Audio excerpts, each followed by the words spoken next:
Olá, aqui é o professor Ari e hoje nós vamos falar um pouquinho mais sobre eletroquímica e vamos falar sobre eletrólise. Só que antes de entrar em eletrólise, a gente tem que falar sobre a espontaneidade de uma reação, ou seja, se a reação é ou não espontânea. Como que eu vou saber se uma reação é espontânea ou não? Simples. Quando o meu ΔE for maior que zero.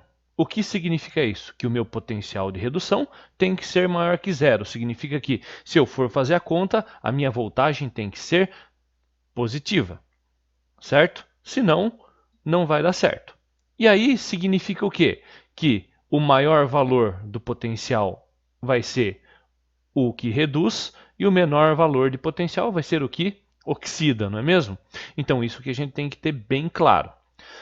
Que mais que a gente tem que concluir? Que sempre que a gente olhar uma tabela de potencial de redução, o valor que tiver mais acima vai ser sempre o que mais reduziu, certo? Então, se ele tem o maior potencial de redução, foi o que mais reduziu. Consequentemente, ele vai ser o agente oxidante, porque vai obrigar o outro, o de lá de baixo, a oxidar, porque sempre o que está lá embaixo está oxidando. E quem tiver o menor potencial de redução, ou seja, o que tiver com o menor número na parte de baixo da tabela, vai ser o agente redutor, ou seja, ele obriga o outro a reduzir. E esse coitado que está lá embaixo é quem vai sempre se ferrar, porque ele vai sofrer a corrosão, ele vai ser completamente oxidado. Tá certo? Vamos ver um exemplo. Eu tenho um recipiente de cobre. Ele pode ser utilizado para armazenar uma solução aquosa que contém íons Ag+. Bom, então eu preciso saber qual que é o potencial de redução dos dois, certo? Então vamos lá, na tabela, olhando, olha lá, o potencial da prata é 0,8 e o potencial do cobre é 0,34, os dois positivos. Então, prata é maior, cobre é menor, consequentemente, o que acontece? O cobre vai sofrer oxidação. Por quê? Porque ele está na parte de baixo. Se ele sofrer oxidação, ele vai ser corroído. Então, se ele é corroído, ele não pode ser utilizado para armazenar uma solução de íons de prata. Certo? Ficou bem claro? Vamos fazer mais um. Olha aqui, ó. O eletrodo de sacrifício é o nome usual de um metal mais reativo que o ferro e é usado para reduzir a possibilidade de formação de ferrugem. Ou seja, ele vai ser corroído no lugar do ferro. O eletrodo de sacrifício, quando grudado a um navio, por exemplo, sofre desgaste, ou seja, corrosão, no lugar do ferro e impede que o casco se oxide. Indique quais os metais da tabela de potenciais de redução podem servir como eletrodo de sacrifício e justifique seu raciocínio. Olha só, primeira coisa, se eles vão sofrer corrosão, eles vão ser tem que ser os materiais que têm o quê? Um menor valor que o do ferro. Então, olhando na tabela, olha só, para baixo do ferro eu tenho esses três. Então, eu posso usar o zinco, o manganês e o lítio. O lítio praticamente não é utilizado porque ele é um metal pesado, utilizado em pilhas, então ele pode ser muito contaminante. Então, ninguém usa. Agora, eu posso usar tanto o zinco quanto o magnésio. Lógico que na prática o mais utilizado é o zinco, né? Todo mundo sabe que ele é o material mais fácil de se conseguir, mais fácil de utilizar como metal de sacrifício. E como que a gente pode comprovar? É simples. Se você pega os valores, você sabe que, olha só, o menor valor é o que vai reduzir mais facilmente. Então, se eu tenho menos 0,44 do ferro, os que tiverem menor valor vão se reduzir, vão se oxidar mais facilmente, fazendo com que eles tenham a corrosão. Então, eles vão ser corroídos no lugar do ferro. Por quê? Porque eles vão se oxidar, eles vão se corroer mais facilmente. Entendido? Certo? Bom, então agora a gente vai para a eletrólise. A eletrólise é um processo não espontâneo. Ou seja, precisa de eletricidade, precisa de pilha para funcionar, certo? Então, os processos espontâneos são aqueles que ocorrem a hora que você juntou dois materiais, pronto, aconteceu. Agora, a eletrólise não, ela funciona sem essa espontaneidade. Então, muito cuidado agora, prestem bem atenção, porque é um pouco confuso. Vamos lá. Olha só, então, o que a gente sabe? Que a eletrólise é uma reação não espontânea. Olha lá, não espontânea de oxirredução provocada por energia elétrica, ou seja, precisa de um gerador. Certo? A pilha é o oposto de uma reação espontânea, é o oposto de uma eletrólise, é uma reação espontânea de oxirredução. Significa que pilha é o oposto de eletrólise. Só que a pilha funciona sozinha, a eletrólise precisa de uma pilha para funcionar, certo? Bom, por que eu falo pilha? Porque tem que ser corrente contínua, gente. Mas pode ser qualquer outro tipo de gerador de corrente contínua, certo? Então, olha só. Reação de oxirredução, certo? Com uma pilha, gera corrente elétrica, certo? Corrente elétrica gera eletrólise por oxirredução, ou seja, a reação de oxirredução, que é uma pilha, cria corrente elétrica. A corrente elétrica produz eletrólise, que é uma reação de oxirredução. Perceberam? Então, uma é o oposto da outra. A pilha sempre vai ser espontânea, a eletrólise não vai ser espontânea porque precisa de eletricidade. Se eu não tiver eletricidade, não vai funcionar. Tá certo? Bom, então aqui eu tenho um esquema de eletrólise. Agora que vocês têm que tomar muito cuidado, certo? Primeiro, aqui do nosso lado esquerdo, eu tenho uma pilha normal, como vocês conhecem. Olha só, o polo negativo é o ânodo, que está sofrendo oxidação. Olha só, os elétrons sempre do negativo para o positivo, certo? Olha só, saindo do negativo, chegando no positivo. O polo positivo sempre é o cátodo, porque sempre sofre redução. Até aí tudo bem. Agora, olha só o que vai acontecer quando você chegar na eletrólise. Então, olha só, eu tenho aqui o ânodo. É óbvio, se esse eletrodo aqui é o ânodo, o eletrodo do lado de cá tem que ser o quê?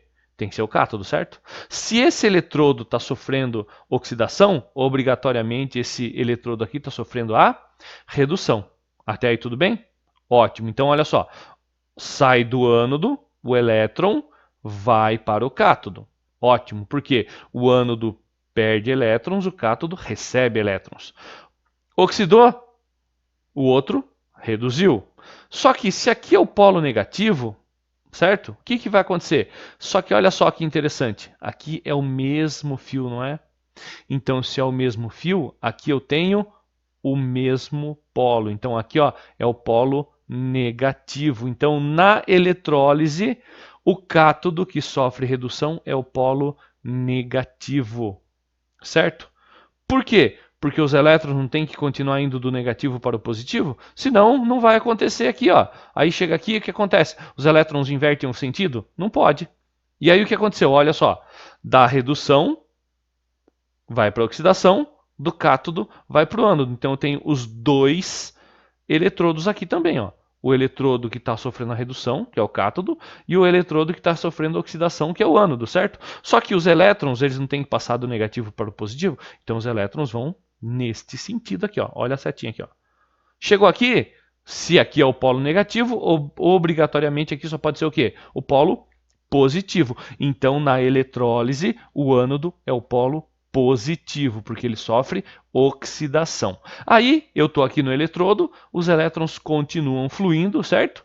Por quê? Porque aqui continua sendo o mesmo polo e chegam aonde? No outro eletrodo da pilha, porque o eletrodo da pilha onde está recebendo os elétrons é o cátodo e está sofrendo redução. De novo, do ânodo foi para o cátodo, da oxidação foi para a redução. E aí a gente teve a formação de um processo de eletrólise. Então, muito cuidado com isso, hein? Certo? E vocês vão ver mais para frente que tem dois tipos de eletrólise. A ígnea, que não tem água, e a aquosa, que é dissolvida em água, certo?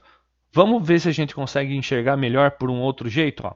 Eu coloquei aqui um sistema de eletrólise com uma pilha mesmo, para não confundir com aquele monte de potinho, certo? Aquele monte de potinho é a pilha de Daniel, esse daqui é a pilha de volta, certo? Então, só para vocês terem uma ideia da diferença. Então, olha só, de novo, ó. Tá vendo a pilha aqui, ó? Polo negativo, polo positivo. Os elétrons saem do polo negativo, certo? E chegam no polo positivo, lógico, no polo negativo, lógico. Por quê? Porque é o mesmo fio, ó. Negativo chegou no negativo. E os elétrons sempre se deslocando desse jeito, certo? Aí o que acontece? Se aqui é o polo negativo, aqui sofreu o quê? Oxidação, porque é o ânodo, não é mesmo? Então aqui sai do polo negativo, que é o ânodo, chega no cátodo. Então aqui chegou no cátodo, sofreu redução, certo? Aí o que vai acontecer? Os elétrons aqui, ou seja, os íons que estão aqui, vão se reorganizar. Vocês concordam comigo que o negativo atrai o positivo? Então todos os íons que tiverem dissolvidos aqui, que são positivos, vão grudar no cátodo, ou seja, vão grudar no eletrodo do polo negativo, ou seja, o positivo é atraído pelo negativo. E aqui, no outro eletrodo, que é o eletrodo do ânodo que sofre a oxidação, que é positivo, todos os íons negativos vão grudar aqui nesse eletrodo. Então, ó, os negativos vêm para esse lado, os positivos vêm para esse. Significa que o sentido da corrente continua, ó, do negativo para o positivo, não é isso? Chegou aqui, o que vai acontecer? Os elétrons continuam se deslocando, só que aqui é positivo, não é isso? Ânodo oxidando e vai chegar onde? No cátodo, que é o polo positivo da pilha que está recebendo a redução. Espero que vocês tenham entendido. Eu sei que é confuso porque inverteu tudo que vocês tinham entendido, não é mesmo? Mas vocês podem ter certeza que não tem outro jeito. É dessa maneira. O polo na eletrólise é invertido. O cátodo é negativo e o ânodo é positivo. Mas perceba que o cátodo continua reduzindo e o ânodo continua oxidando. Uma coisa importante que vocês não podem esquecer é que no polo negativo, os íons positivos são atraídos e no polo positivo, os íons negativos são atraídos. Isso é muito importante também. Tá? Continuando, olha só. Aí, além de tudo isso, eu tenho as semi-reações. As semi-reações são aquelas descargas. Lembra as semi-reações que a gente fazia na pilha? A gente vai fazer também na eletrólise. Só que aqui ela tem um padrão, olha só. A descarga no cátodo vai ser sempre um cátion, ou seja, um íon positivo. Lembra que o cátodo é o polo negativo? Se o cátodo é o polo negativo, o negativo vai atrair o positivo, não é isso? Então, como é que vai ficar? O cátion mais os elétrons virando uma substância simples. Por quê? No cátodo eu não estou recebendo elétrons, então os elétrons vão antes da flechinha. Já no ânodo, que é o nosso polo positivo agora, certo? O ânodo recebe os ânions, né? Porque o polo positivo vai atrair os ânions, certo? Então, como é que vai ficar? Vai ficar o ânion aqui, certo? O ânion, certo? Vai dar origem a uma substância simples mais os elétrons. Então, veja bem, sempre antes da setinha, nós vamos ter os íons, certo? Os elétrons no cátodo vão estar antes e no ânodo vão estar depois, e sempre dando origem a uma substância simples. Certo? Bom, o que mais? Quando uma substância iônica está no seu estado de fusão, ou seja, está líquido, ela vai sofrer eletrólise automaticamente se eu passar uma corrente elétrica por ela, certo? Só que o que vai acontecer? O Na vai virar Na+, e o Cl vai virar Cl-. Nesse caso, ocorre o nome de eletrólise ígnea. Por que ígnea? Ígnea lembra fogo porque a temperatura é muito alta, certo? E, lógico, sem ausência de água. E, além disso, nós temos as eletrólises aquosas, que são aquelas que ocorrem em soluções aquosas, significa que tem água envolvida, certo? Bom, aqui na eletrólise aquosa eu vou ter um problema. Por quê? Eu vou ter sempre 4 coisas descarregando. Por que eu vou ter 4 coisas descarregando? Eu vou ter a substância e a água. A substância vai ter uma parte positiva e uma parte negativa. E a água também vai ter uma parte positiva e uma parte negativa, porque a parte positiva da água é o H+, e a parte negativa da água é o OH-. Certo? Então eu vou ter que aprender a analisar o que vai descarregar. Porque aqui na eletrólise ígnea, eu sei que vai descarregar automaticamente o Na+ e o Cl-, não tem o que ver. Então vai ter algo descarregando no eletrodo positivo e algo descarregando no eletrodo negativo, certo? Tá? Então a descarga é aonde que cada íon vai para o seu eletrodo, certo? Só que aqui eu preciso saber quem vai. Então eu preciso saber a substância que está lá, e se as substâncias os elementos que estão nessa substância reagem mais ou menos, ou seja, tem maior tendência de descarregar ou menor tendência. Por exemplo, no sal de cozinha, que é NaCl, certo?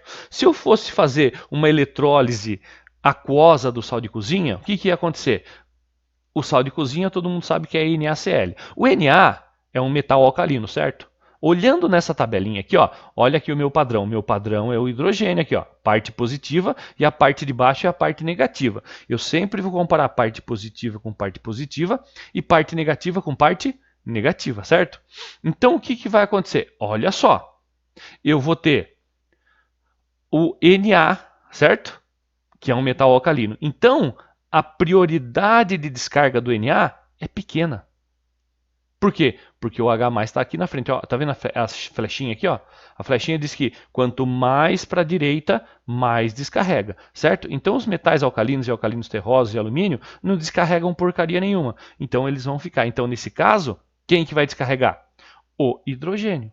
Então eu sei que o hidrogênio vai grudar no polo negativo. Certo? Agora, e a parte negativa? Bom, a parte negativa eu tenho o cloro e tenho o OH. Bom, então vamos lá. O cloro ele tem maior possibilidade de descarregar que o OH, sim ou não? É só olhar aqui, ó. Olha aqui, ó. Cl-, ó. Olha a flechinha. Não tem uma maior facilidade? Então significa que vai descarregar quem? O Cl- e não o OH. Então se eu fizer uma eletrólise de sal de cozinha, eu vou ter o quê? Descarregar o hidrogênio no polo negativo e vou descarregar o cloro no polo positivo, porque negativo é atraído pelo positivo e positivo é atraído pelo negativo. Entendido? Ó, vamos dar uma olhada nessa outra tabela. Aqui também, ó, tá vendo aqui? Ó, íons que não sofrem as eletrólises aquosas, ou seja, quem que não vai descarregar? Ó, os metais alcalinos, alcalinos terrosos e alumínio. Esses não descarregam, certo? E quem que não vai descarregar da parte negativa? Tudo que for ânion oxigenado, ou seja, qualquer ânion que tenha oxigênio. Sulfato, nitrato, fosfato, carbonato, sulfito, nitrito, nenhum deles vai. E nem o fluoreto. Então, se tiver oxigênio e flúor, não descarrega, certo? Se não tiver, todos os outros vão descarregar, certo? E aqui nós temos as duas equações de descarga, tanto do hidrogênio quanto do oxigênio, tá certo? Então essas equações de descarga depois é bom vocês memorizarem para a gente poder resolver, tá bom? Mais alguma dúvida? Até aí tranquilo? Ótimo. Então, continuando. Aqui eu tenho um exemplo da estrutura de uma pilha, certo? E aí eu quero colocar os nomes. O que é cátodo, o que é ânodo, o que é polo positivo, o que é o polo negativo. Então vamos lá. Aqui eu tenho a pilha e aqui eu tenho a eletrólise. Olhando a pilha, o meu polo A, o que é? Lógico, os elétrons estão indo neste sentido, não é mesmo? Então meu polo A só pode ser o quê? Negativo. Se é o negativo, ele é o quê? Ele é o ânodo. Se ele é o ânodo, ele está sofrendo o quê? Oxidação. Aqui, o polo B da minha pilha. Vamos fazer a pilha primeiro, né? Porque daí a gente não se confunde. Então, se o A é o polo negativo, o B só pode ser o polo positivo. Se é o polo positivo, está recebendo elétrons, sofre redução, é o cátodo. Isso na pilha, mas ótimo, a gente já sabia, né? Então agora o que a gente vai fazer? Vamos passar para a eletrólise. Se aqui é o polo negativo, é o mesmo fio, não é? Então aqui continua sendo o polo negativo. Então o polo D é negativo. Só que aqui era o ânodo, aqui virou o quê? O cátodo. Aqui sofria oxidação, aqui sofre redução. Então, se o D é o polo negativo, o C só pode ser o quê? Polo positivo. Certo? Então, olha só. O D é o polo negativo que está reduzindo. Por quê? Porque é o cátodo. O polo negativo, cátodo. O C está recebendo os elétrons. Certo? Então é o polo positivo, certo? Se aqui reduz, aqui oxida. Se aqui é o cátodo, aqui é o ânodo. e fechou no B. Vamos ver se está certo? Olha só. Negativo, oxidação, ânodo. Positivo, redução, cátodo. Aqui, negativo, redução, cátodo. Positivo, oxidação, ânodo. Certo? Entendido? Então, é desse jeito que a gente tem que pensar. Certo? Tá? Vamos continuar. Olha só aqui o exercício que a gente tem. Considere a eletrólise das soluções aquosas seguintes, com eletrodos inertes. Significa que eles não vão ser alterados, certo? Então, olha só. O que eu tenho aqui? K2SO4, NaOH, KNO3, NiCl2, CuSO4 e HBr. Em quais das eletrólises ocorre liberação de H2? Então eu tenho que fazer o quê? No cátodo, não é lógico. Eu tenho que fazer o quê? Eu preciso olhar a parte positiva. Qual que é a parte positiva? Por quê? Vai ter que substituir o H, não é isso? Então, ó, o K, o Na, o K, o Ni, o Cu e o H. Então eu quero saber quem que vai liberar H2. Então significa que para liberar o H2 tem que ser mais fraco. Então quem é mais fraco? K é mais fraco? É lógico que é. É metal alcalino. Na é mais fraco? É lógico que é. Também é metal alcalino. O K é mais fraco? É. Também é metal alcalino. Então eu sei que a 1, a 2 e a 3 vão liberar o H+, porque o metal que está aqui é mais fraco, não descarrega. Agora o Ni, opa, o Ni não está aqui, né? Então significa que o Ni é mais poderoso. Então o Ni vai descarregar. Então a 4 não pode ser. A 5, eu tenho cobre. Cobre está aqui? Também não. Então se aqui eu tenho só os metais alcalinos, terrosos e alumínio, o cobre só pode estar aqui. Se está aqui, também descarrega. Então, a 5 também não pode. E a 6 tem H. Lógico, se já tem H, a gente já sabe que vai descarregar o H, né? Não tenha nem dúvida. Então, qual que é a resposta certa? 1, 2, 3 e 6. Vamos para a letra B. E agora, quais das eletrólises liberam o O2 no ânodo? Então eu quero saber quem que vai liberar o O2. Então agora a gente tem que olhar para quem? Para o lado negativo. Olha só, SO4, OH, NO3, Cl2, SO4 e Br. Então vamos lá.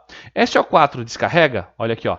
Ânion oxigenado não descarrega. Então a gente já sabe que aqui não vai descarregar porque é mais fraco, então libera o O. Concorda comigo? Aqui é OH, lógico que vai descarregar, né? Não tem o que fazer. Se já é OH, vai descarregar o oxigênio. Aqui, ó, veja bem, talvez vocês não tenham entendendo, mas quando o OH- é que vai ser descarregado, é lógico que ele vai se combinar virando gás oxigênio, tá certo? Talvez tenha ficado um pouco subentendido isso, mas se é o OH que descarrega, obrigatoriamente vai liberar O2 no eletrodo, tá certo? Bom, aí o que acontece? O NO3 é oxigenado? É, então não descarrega. Também vai descarregar o O2, certo? Então a gente já sabe que o 1, o 2 e o 3 vão descarregar o O2. Agora, o Cl, opa, olha o Cl aqui, ó. O Cl tem maior facilidade, então não deixa descarregar o oxigênio. O 5, de novo, é oxigenado, então aqui também vai descarregar, certo? Então a gente sabe que o 1, o 2, o 3 e o 5. E o último, descarrega ou não descarrega? Olha aqui, ó. Não descarrega, não. Então a gente já descobriu que é o quê? A 1, a 2, a 3 e a 5. Certo? A C agora. Em quais das eletrólises ocorre liberação de H2 e de O2? Opa! Então agora vai ocorrer a eletrólise da água. Então eu quero achar quem que libera H2 e O2 instantaneamente. Bom, tem duas maneiras, né? É só eu olhar aqui na alternativa A e B e ver que bateu, ó, 1, 1, 2, 2, 3, 3, né? Então essa é a resposta mais óbvia. Eu não podia nem perder tempo com isso, né? Mas, né, vamos fazer de conta que vocês não perceberam. Então olha só, aqui vocês percebem que libera o H, aqui libera H e aqui libera H, certo? Não é mesmo? E aqui libera o O, aqui libera o O e aqui libera o O. Então, é óbvio que são só essas três. Por quê? Aqui, nesse caso aqui, não vai liberar.